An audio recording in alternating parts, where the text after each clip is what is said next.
우리나라에 한국형 앰뷸런스를 처음으로 만든 사람은 외국인 의사 인요한이라는 교수님이십니다.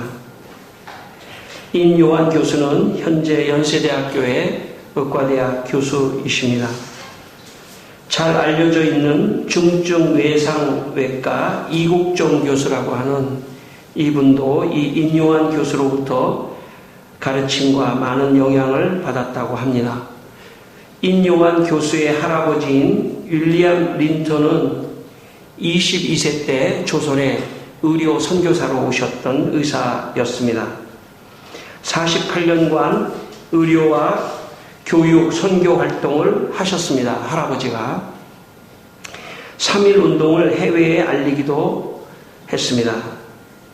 인요한 교수의 아버지인 휴 린턴은 전라북도 군산에서 태어나 전라남도 지방 도서촌 지역에 600여 개의 교회를 개척했습니다. 인천 상륙 작전에도 참전하기도 했습니다. 인요한 교수는 이런 말을 했습니다. 1984년, 그러니까 지금으로부터 35년 전 아버지가 교통사고가 났다. 하지만 아버지를 옮길 차가 없어서 순천에서 광주로 옮기다가 아버지가 택시 뒤에서 운명하셨다. 1992년도에 아버지의 친구분들이 돈을 기증해서 그 돈을 가지고 뒷마당에서 한국형 앰뷸런스 차를 처음 만들었다. 원래 이 있는 앰뷸런스는 심폐소생술을 하기에도 장비를 싣기에도 너무 작았다. 앰뷸런스라고 하지만 누워서 가는 택시여서 아예 새로 만들어야겠다고 생각했다. 인요한 교수는 택시 안에서 돌아가신 아버지를 생각하며 장비가 잘 구비된 한국형 앰뷸런스를 처음 만들기 시작했습니다. 그것이 지금 우리가 소방 119 이렇게 하는 소방 앰뷸런스의 모태가 되었습니다. 인요한 교수는 아버지의 죽음으로 다른 사람들은 이런 억울한 죽음을 당하지 않도록 하겠다는 사명감을 가지고 앰뷸런스를 만들었던 것입니다. 우리가 인생을 살아가면서 어떤 사명이든지 사명을 가지고 살아간다는 것은 자신에게 의욕적인 삶을 주기 때문뿐만 아니라 다른 사람에게 도움을 주기 때문에 좋은 것입니다. 그래서 각자는 사실 사명을 따라서 살아가야 합니다. 이런 사람은 사명을 이루는 그 모습을 다른 사람이 보면서 참 아름답다 이런 생각을 할 수도 있습니다. 그래서 이 세상에는 어쨌든 간에 참 자기 일에 충실히 하며 자기 일을 충실히 하며 참 사명을 잘 감당하는 그런 사람들이 많아져야 합니다. 그러면 다른 사람 보기에도 좋고 또 그런 사명을 감당하는 것을 통해서 다른 많은 사람들에게 유익을 줄 수 있기 때문에 그런 사명을 따라서 사는 인생은 성경적이고 또 하나님이 원하시는 삶입니다. 고린도후서 1장 21절에 이런 말씀이 있습니다. 우리에게 사명을 맡기신 분은 하나님이십니다. 하나님께서는 우리 모두에게 각자의 사명을 맡기셨다는 것입니다. 그래서 우리 모두가 다 이 사명에 충실한 삶을 살아야 합니다. 하나님께서는 분명히 우리가 어떤 삶을 살도록 우리에게 사명적인 삶을 살도록 그렇게 하셨습니다. 그러므로 그 사명이 어떤 것인지를 찾아야 합니다. 내가 어떤 일을 해서 다른 사람을 유익하게 할 수 있을 것인지 하는 사명을 우리가 찾고 그것대로 살아가야 합니다. 그 사명을 잘 감당하는 사람의 삶은 의미가 있고 또 행복한 삶을 살 수 있습니다. 여러분, 이 시간 하나님께서 여러분에게 맡겨주신 크고 작은 사명이 있습니다. 그 사명에 여러분 충실하시기를 바랍니다. 그래서 그 사명을 따라서 여러분 사시면서 행복하고 또 의미 있고 또 여러분 하나님의 복을 받는 여러분 되시길 주의 이름으로 축원합니다. 오늘 본문 22절 말씀을 우리 다시 한번 읽겠습니다. 본문 22절 말씀입니다. 같이 한번 읽겠습니다. 보라, 이제 나는 성령에 매여 예루살렘으로 가는데 거기서 무슨 일을 당하는지 알지 못하노라. 아멘. 오늘 본문에 말씀을 하신 분은 바울입니다. 바울은 지금 하나님의 복음을 전하려고 예루살렘으로 내가 들어간다. 그런데 그 예루살렘에서 내가 무슨 일을 만나는지, 어떤 어려움을 만나는지 나는 알지 못하지만 나는 지금 이제 예루살렘으로 들어간다라고 말하고 있습니다. 지금 바울의 상황은 과거의 젊은 날의 바울과는 완전히 다릅니다. 젊은 날의 바울은 예루살렘에서 최고의 학자였던 가말리엘이라고 하는 학자의 문화에서 열심히 공부를 했습니다. 열심히 공부를 한 목적은 유대교의 지도자가 되기 위해서였습니다. 심지어 바울은 유대교의 지도자가 되기 위해서 당시에 예수님을 믿는 사람들을 잡아서 감옥에 가두기 위해서 그 사람들을 먼 곳에 가서 예수 믿는 사람들을 잡아서 감옥에 가두는 그런 참 특심을 보이고 열심을 보였던 사람입니다. 왜냐하면 자기 분야에서 성공을 하기 위해서 그는 참 지나친 열심을 가졌던 사람이 바울입니다. 그러나 그 당시 바울의 열심과 사명은 자신의 욕망을 이루기 위한 사명에 불과했습니다. 그러나 오늘 본문의 바울은 부활하신 예수님을 만나고 오히려 예수 믿는 사람들에게 예수를 믿도록 하기 위해서 복음을 전하기 위해서 참 핍박도 감수하고 예루살렘으로 들어가는 바울의 이 참 변화된 그 모습을 오늘 우리에게 보여주고 있습니다. 제가 여러분 얘기했지만 참 제가 초등학교 한 5학년 때쯤 어느 날 학교를 가는데 학교 가는 길에 해수욕장에서나 볼 수 있는 큰 파라솔이 쳐져 있었습니다. 파라솔 주위에는 천으로 이렇게 가려져 있어서 그 안을 들여다볼 수가 없었습니다. 그런데 중학교를 다니는 형들이 그 속으로 쏙 들어가는 것을 제가 목격했습니다. 다음날 제가 학교를 가다가 그 파라솔로 쏙 들어가는 중학생 형이 너무 궁금해서 그 형의 뒤를 따라서 그 안으로 제가 들어갔습니다. 그 안에 들어갔더니 어떤 아저씨가 주사위를 가지고 돈을 걸고 주사위 숫자만큼 나오면 2배로 주는 그런 노름을 하고 있었습니다.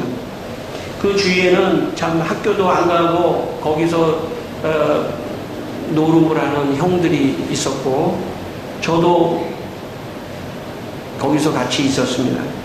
그 다음날도 또 형들이 거기를 쏙 들어가길래 저도 모르게 제 발걸음이 저도 모르게 그걸로 같이 따라 들어갔습니다. 학교 가는 거는 사실은 뒷전이고 그런 시절이 있었습니다. 참 그때가 더 낭만적이었던 것 같아요. 지금은 어디 그런 일이 있겠습니까? 참 그때 제가 속으로 그런 생각을 했습니다. 저도 커서 아저씨같이 여기다 파라솔을 치고 돈을 많이 벌었으면 좋겠다. 그렇게 생각하고 열심히 그럼 배워야지 생각하고 그 파라솔에 정말 학교를 학교 가는 것보다 그 파라솔로 출근하는 것을 사명으로 생각했던 그런 시절도 잠시 있었습니다. 누구든지 인생을 살아가면서 참 사명 없이 인생을 사는 사람은 없습니다.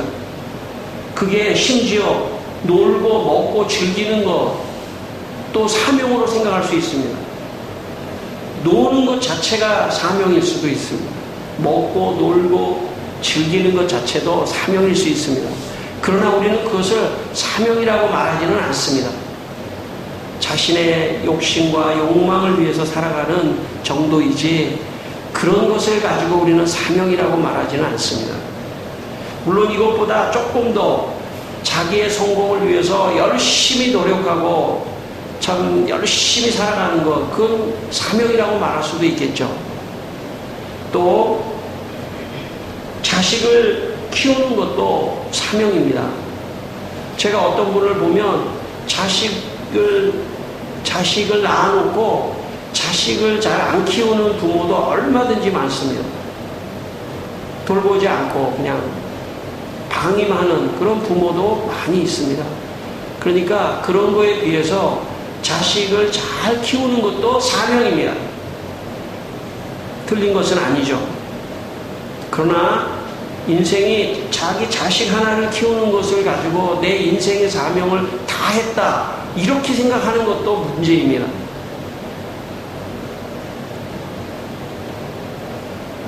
여러분, 인생을 살면서 이 세상에서 해야 되는 기본적인 사명이 있습니다.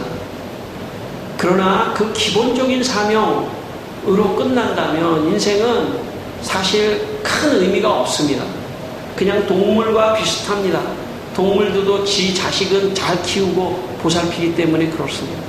또 동물들도 자기가 먹고 살기 위해서는 다른 것도 막 죽일 만큼 그런 굉장히 투쟁적으로 살기 때문에 인간이 그 정도를 가지고 사명을 가지고 살았다라고 말하기는 좀 쉽지 않습니다.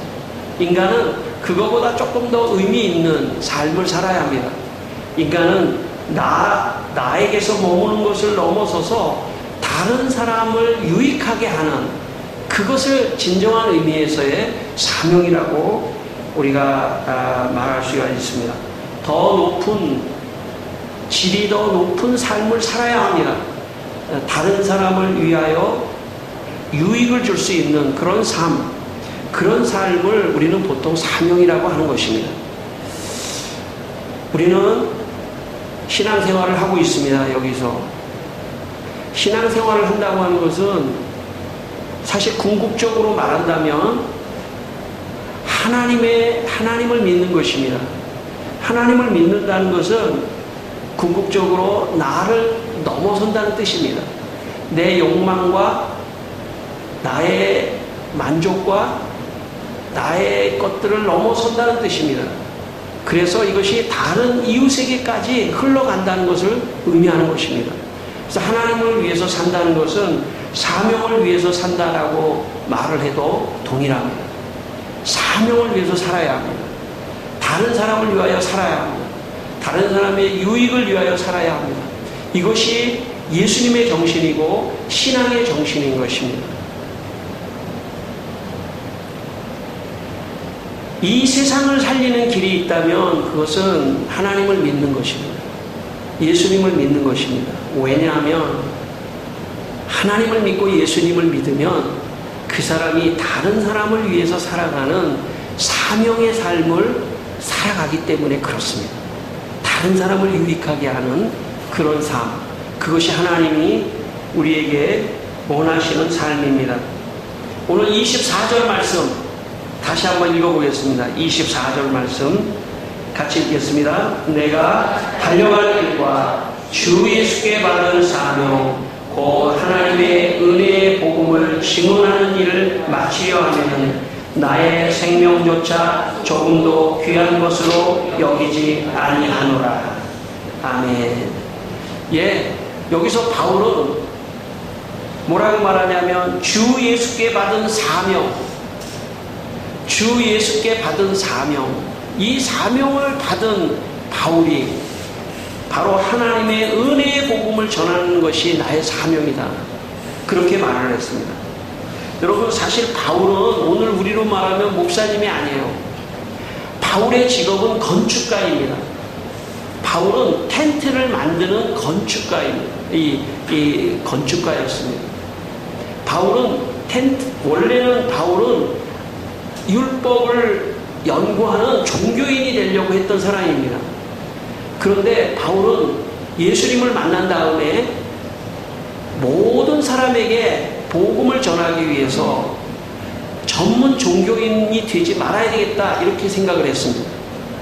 자기는 오히려 성도가 돼서 직업을 가진 사람이 돼서 텐트를 만드는, 오늘 우리로 말하면 건물을 짓는, 제가 볼 때 건물을 짓는 그냥 막 일을 하는 사람이라고 볼 수 있습니다. 무슨 어떤 설계를 하는 그런 사람이 아니라 텐트를 만드는 사람이기 때문에 오늘 우리로 얘기하면 공사장에서 일을 하는 그런 노동자일 수도 있습니다. 일부러 자기가 그런 삶을 산 이유는 뭐냐면 보통 사람들하고 접촉할 수 있는 기회를 많이 갖기 위해서입니다. 사실 전문 종교인이 된다는 거는 뭐 그런 사람도 있어야 되겠죠. 오늘 뭐 우리로 얘기하면 목사님도 있어야 되겠죠. 그러나 이 바울은 그렇게 생각하지 않았습니다. 바울은 자기는 오히려 텐트를 만드는 사람이 되어서 현장에 나가서 사람들을 만나 그들에게 복음을 전해야 되겠다, 이렇게 생각했습니다. 이것이 바울의 사명이라고 생각했던 것입니다. 그래서 바울은 내가 이 하나님 복음을 전하는 것이 나의 사명이다, 인생에.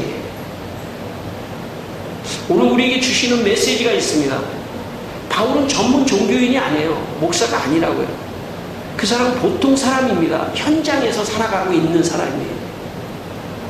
오늘 바울의 모델은 사실은 우리 모든 성도들의 모델이 되어야 합니다. 나의 사명은 아이를 잘 키우는 거, 그건 세상 사람들이 하는 겁니다. 여러분, 세상 사람들이 자기 아이 잘 키우려고 얼마나 모든 것을 다 바쳐요, 인생에. 우리는 이런 믿음이 있습니다. 우리 아이는 하나님이 키워주신다. 우리 아이는 하나님이 축복하신다. 여러분, 그런 믿음이 있기를 바랍니다. 우리 기업은 하나님이 축복하신다. 나는 나를 만나는 수많은 사람들을 위하여 기도해주고 손을 잡아주면서 마음속으로는 하나님, 이 사람 예수 믿게 해주세요. 때로는 내 입으로도 교회 한번 가세요, 이렇게 말할 수도 있습니다. 그러나 그렇지 않더라도 내가 만나는 모든 사람은 내가 손을 잡아주는, 그러면서 축복해주는 그런 삶을 사셔야 합니다. 제가 처음 예수를 믿고 말이죠, 너무나 예수 믿은 게 너무나 좋아가지고 수업 시간에 말이죠, 옛날에는요 학교에서 이 무슨 뭐 화학 실험 뭐 이러면은 이게 기구가 별로 없어가지고요, 딱 하나밖에 없어요. 한 70명 학생 중에 그 실험하는 기구가 한두 개밖에 없어요. 그러면 이제 공부를 잘하려는 그 실험을 그렇게 하고 나머지 수십 명은 거기 이제 보고 있는 거예요. 저는 공부를 잘 못해가지고 뒤에 이제 있었습니다. 제가 예수를 믿고 말이죠, 그 아이들이 다 거기 서성거리면서 그 실험을 내가 보고 있을 때 나는 애들의 등에다가 손을 얹고, 주여 예수 믿게 해주십시오. 걔네들은 모르죠. 그러나 예수 믿게 해주십시오. 그래서 이쪽에서 이제 다 했으면 이제 좀 돌아서서 이제 저쪽에 가서 예수 믿게 해주십시오. 예수 믿게 해주십시오. 또 이쪽 팀에서 다 했으면 이제 저쪽 팀으로 건너가가지고 예수 믿게 해주십시오. 그래서 제가 우리 반 아이들이 그 당시에는 굉장히 많았어요. 고등학생 한 70명 정도 됐는데 그 중에서 거의 우리 교회 한 번씩 다 왔어요. 거의 뭐 이런 행사하니까 와라, 이런 행사하니까 와라. 저 뭐 거의 왔어요. 그 중에서 또 예수 믿는 애들이 또 많이 있었어요. 그 중에서 또 목사가 된 사람들도 있었어요. 처음 예수를 믿는. 우리의 사명은 밤 10시 먹는 것, 그것도 우리 사명입니다. 그러나 그 정도의 사명으로 인생을 끝내기에는 너무 아쉬워요. 우리는 열심히 일하는 게 사명입니다. 생계를 위해서 열심히 일하고 하는 것도 우리의 사명입니다. 그러나 그것보다 넘어야 됩니다. 자식을 열심히 잘 키우는 것, 그것도 사명입니다. 그러나 그것을 넘어서야 돼요. 영적인 사명을 감당하셔야 됩니다. 오늘 내가 만나는 사람 손을 잡아주면서 주님 속으로 이분을 축복해 주세요. 내가 만나는 모든 사람, 내가 만나는 반에 있는 친구들, 예준이의 친구들 축복합니다. 손을 잡아주면서 악수하면서 내가 만나는 모든 사람. 저도 우리 집이 이 뒤쪽에 있는데 여기서 늘 이렇게 또 운동도 이 교회를 중심으로 해서 제가 여기를 이렇게 돌기도 하거든요. 마치 여리고성을 돌듯이 여기를 돌면서 이 안에 있는 사람에서 기도하고 지나가면서 인사하는 사람들이 있단 말이죠. 그런 사람들을 위해서 축복하고 기도하고, 심지어는 제가 여기 우리 집으로 가면 교회가 2개가 있어요. 지하에 교회가 2개가 있거든요. 하나는 합동측 교회가 있고 하나는 순복교회가 있어요. 제가 지나가면서 있잖아요. 그 교회 지하실로 내려가는 데에다가 이렇게 저만 알죠. 다른 사람 잘 몰라요. 손으로 제가 주여 축복이 있을지어다. 주여 이 교회가 부흥되게 해주시옵소서. 교회는요, 사실 교회는 그 교회의 분위기와 수준에 따라 사람들이 가는 교회가 다를 수가 있어요.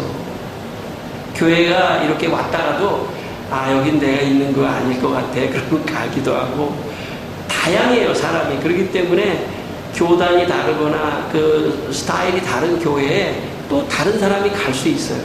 꼭 그 사람은 우리 교회 끌고 와야 되는 게 아니에요. 제가 축복하면서 갑니다. 축복합니다. 다 하나님께서 기도를 들으시고 역사하시고, 저를 만나는 여기 식당 아저씨가 있고 뭐 여기 뭐 세탁소 사람이 있고 뭐 다 있거든요. 그러면 제가 안녕하세요 하면서도 저분을 위해서 기도하면 분명히 하나님께서 그분을 통해 하나님의 기도를 응답해 주시고, 그분의 마음속에 어느 날 나도 좀 교회 갈까? 그래서 뭐 다른 교회 가면 어떻습니까? 우리는 그런 사역자들입니다. 그게 우리의 사명이에요. 내가 직업을 갖고 있다 하더라도 그게 궁극적인 나의 본질적 사명이 아니에요. 우리의 진짜 본질적 사명은 복음을 전하는 사람이 우리의 본질적 인생의 사명입니다. 그래야 인생이 행복해요. 그래야 인생이 의미가 있고, 그래야 인생이 너무나 보람된 것입니다. 저는 여러분의 사명이 수준이 좀 더 높아져서 영적인 사역을 하는 사명자가 되시기를 주의 이름으로 축원합니다. 1933년 나치의 히틀러는 독일을 점령하고 독재를 하며 복음의 정신을 억압하기 시작했습니다. 이때 신학자요 루터교 목사였던 디트리히 본회퍼는 죽음을 각오하고 반나치 운동을 펼쳤습니다. 1939년 미국 망명을 고려했으나 뉴욕에서 불과 2주 동안 체류를 하다가 그는 라이놀드 니버라고 하는 당대의 최고의 학자에게 편지를 한 장 씁니다. 이 본헤퍼는 독일에서 교수직을 하고 있다가 나치가 점령하고 히틀러가 점령하니까 종교를 다 퇴색시키고 마치 히틀러가 메시아인 것처럼 그렇게 교회가 말하도록 교회를 어용으로 만들고 교회를 타락하기 시작했습니다. 이때 본헤퍼는 이제 독일에서 살 수가 없어서 미국으로 망명을 해야겠다 생각하고 미국으로 넘어갑니다. 미국에서 2주 동안 있으면서 보네포는 다시 생각을 고치면 아니다. 다시 독일로 가야 한다. 그리고 당대에 좋은 자기의 선생님이었던 라이놀드 리버에게 편지를 한 장 씁니다. 그 편지의 내용이 이렇습니다. 만일 지금 내 동포와 함께 실현을 당하지 않는다면 나는 전쟁이 끝난 뒤 독일에서 그리스도인의 삶을 재건하는 일에 참여할 권리가 없게 될 것입니다. 라는 편지를 쓰고 독일로 돌아갑니다. 그리고 그는 나치에 저항하다가 감옥에서 사형을 당해 39살의 젊은 나이로 세상을 떠납니다. 그가 옥중에서 쓴 편지가 있습니다. 그가 옥중에서 쓴 편지의 내용 중에 하나가 이런 내용이 있습니다. 우리는 그리스도가 아니다. 그러나 우리가 그리스도인이 되려고 한다면 책임적 행동을 통해서 그리스도의 마음의 넓이에 참여해야 한다.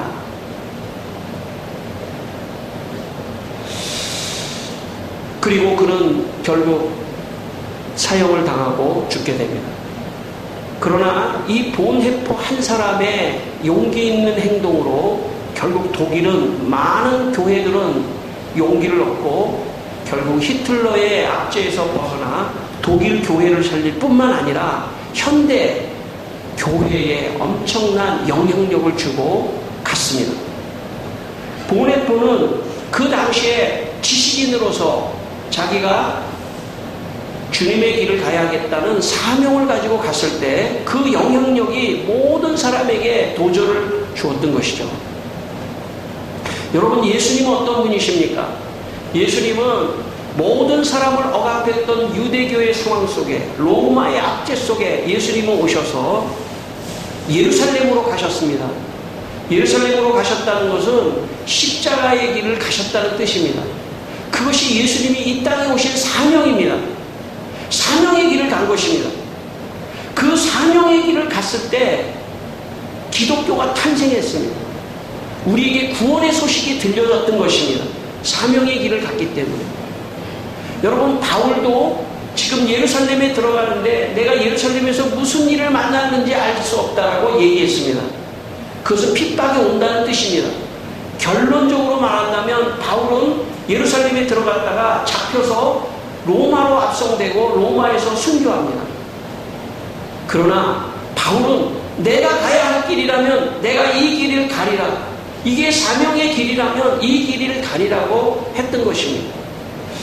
여러분, 예수님도 예루살렘에서 사명의 길을 가시다가 돌아가셨습니다. 바울도 복음을 위하여 사명의 길로 가다가 죽었습니다. 순교했습니다. 본헤포도 사명의 길로 가다가 죽었습니다. 여러분, 모든 성도가 다 그럴 수는 없습니다. 모든 성도가 복음을 위하여 다 죽을 수는 없습니다. 아마 특별한 지도자나 특별한 앞에 서 있는 사람들은 죽을 수도 있습니다. 그러나 그 앞에 서 있는 사람이 그 죽음을 피하지 않고 사명의 길을 갔을 때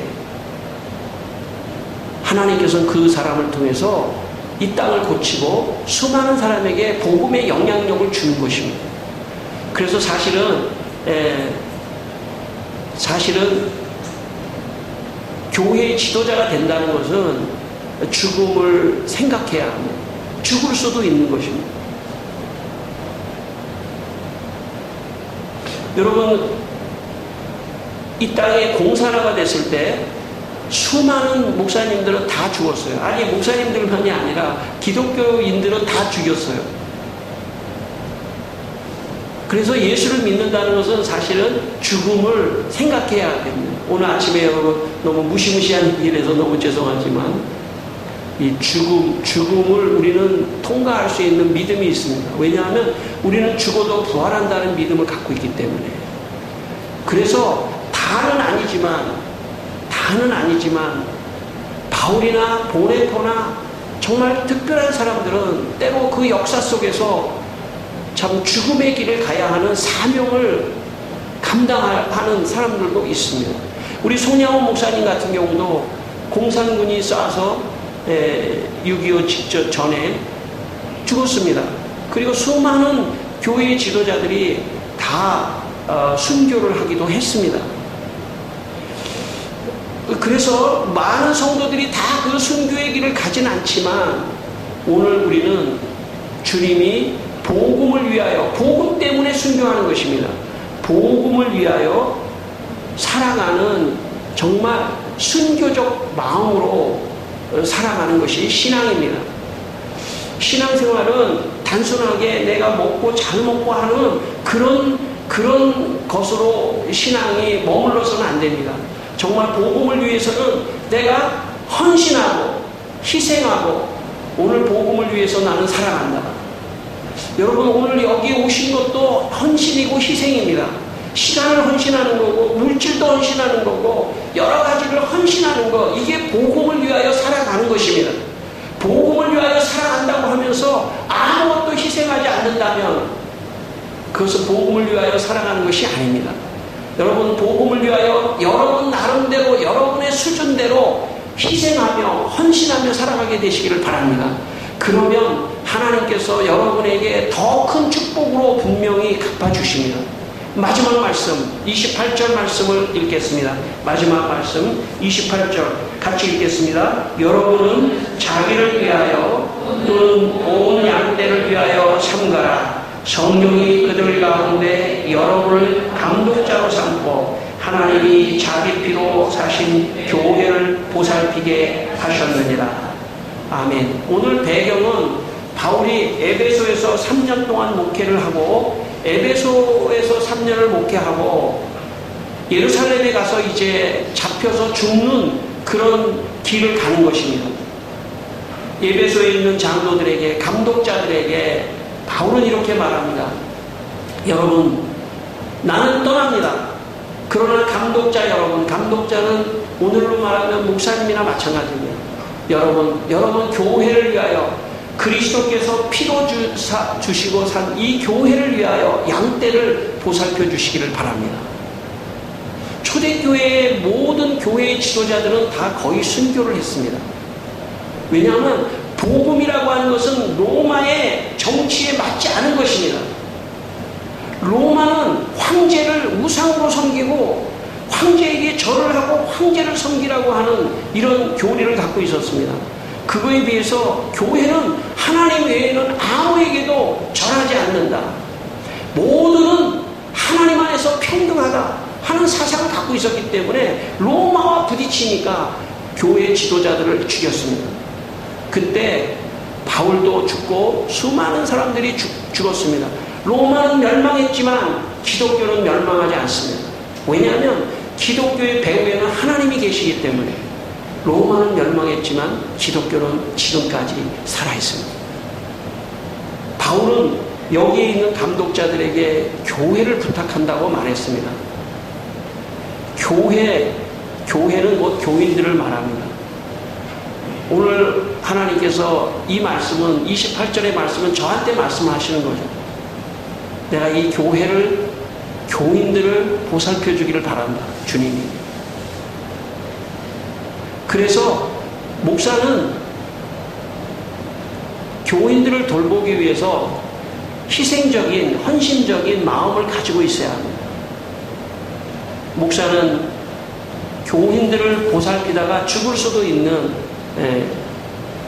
그런 위치에 있는 사람입니다. 저는 여러분들을 위해서 여러분들을 영적으로 지켜주기 위해서 지금 살아가는 게 저의 사명입니다. 저의 사명은 그런 것입니다. 저는 여러분들을 위해서 여러분들을 영적으로 지켜주기 위해서 살아가는 인생을 살고 있습니다.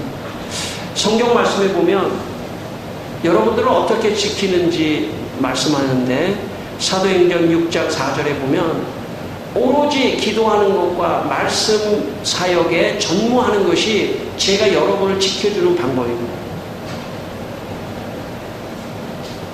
제가 평상시에 오로지 여러분의 이름을 부르며 기도하고 또 하나님 말씀을 잘 계시의 말씀을 준비하고 어저께 제가 좀 늦게 들어갔거든요. 말씀을 준비하느라고. 그러니까 오늘 아침에 제 아내가 여보 왜 그렇게 하나님 말씀을 잘 안 주셔? 빨리 주셔서 좀 빨리 들어와서 쉬어야지. 말씀은 지식을 전하는 것이 아닙니다. 하나님이 어떤 마음에 주시는 느낌, 영적인 그것을 일주일 내내 품고 정말 따뜻한 밥을 정말 정성스레 드린 밥을 만들어서 주듯이 영적인 말씀을 위해서 있는 사명을 갖고 있는 사람입니다. 그래서 저는 사실은 많은 사람들이 말씀만 듣는 교회를 나는 반대해요. 왜냐하면 오로지 기도하는 것과 말씀이 같이 가야 합니다. 밥만 먹으면 안 돼요. 반찬도 같이 먹어야 돼요.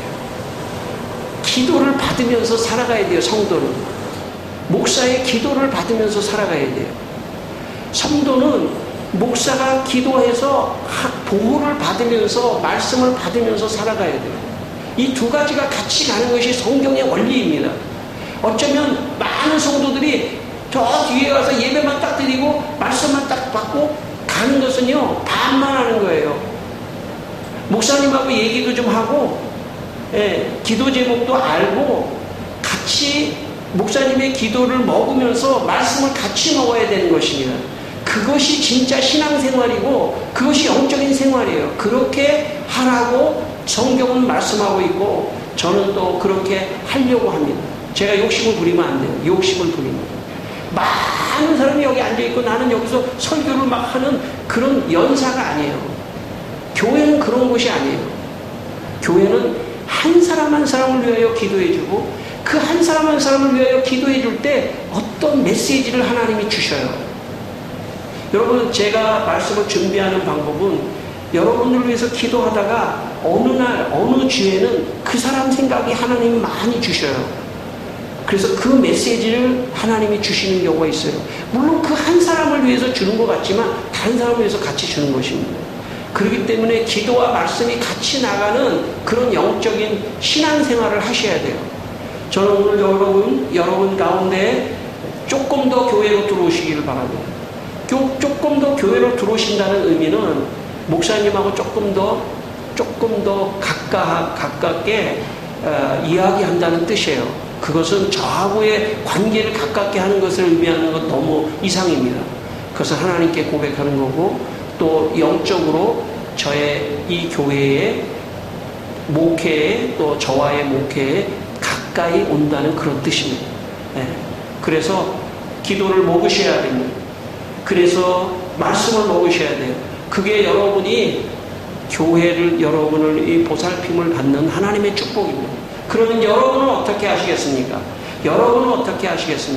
교회에서 하나님께서 목회자를 통해서 기도를 받고 말씀을 받아서 은혜를 충만히 받은 여러분은 이제 삶의 현장에 나가서 다른 사람을 위하여 기도해 주셔야 돼요. 내가 만나는 사람을 위하여 기도하고 그분들에게 복음을 전하는 것이 여러분의 사명입니다. 저는 저의 사명을 감당하려고 합니다. 여러분은 여러분의 사명을 주께 받은 여러분의 사명을 한 주간 감당하시기를 주의 이름으로 축원합니다. 기도하겠습니다. 우리 한번 다 같이 기도하겠습니다. 하나님 사명을 주십시오. 아버지 하나님 참 먹고 사는 일을 하는 것도 사명이지만 또 자식을 키우는 것도 사명이지만 그 사명에 머물지 않게 하시고 조금 더 나아가서 조금 더 영적으로 나아가서 복음을 전하는 내가 만나는 사람들의 손을 잡아주며 마음속으로 복음을 전하고 기도해주고 예수 믿기를 바라는 그런 마음의 아버지 하나님 사명을 가질 수 있도록 우리 성도들을 축복하여 주시기를 기도합니다. 한 주간 동안 아버지 하나님 열심히 살지만 또 영적으로 열심히 살게 하여 주시기를 원합니다. 주위에 예수 안 믿는 사람들을 위하여 마음으로 기도해주고 복음을 전하는 우리 성도들 되게 하여 주시옵소서. 할렐루야. 주님을 축복하여 주시옵소서. 아버지 하나님 우리 성도들을 위하여 목사인 제가 희생하고 죽겠습니다. 우리 성도들을 보호해 주시고 또 우리 성도들이 이 복음을 참 주위에 있는 사람들을 위해서 기도해 주며 복음을 전하는 사명도 감당하게 하여 주시옵소서. 예수님의 이름으로 기도드리옵나이다. 아멘.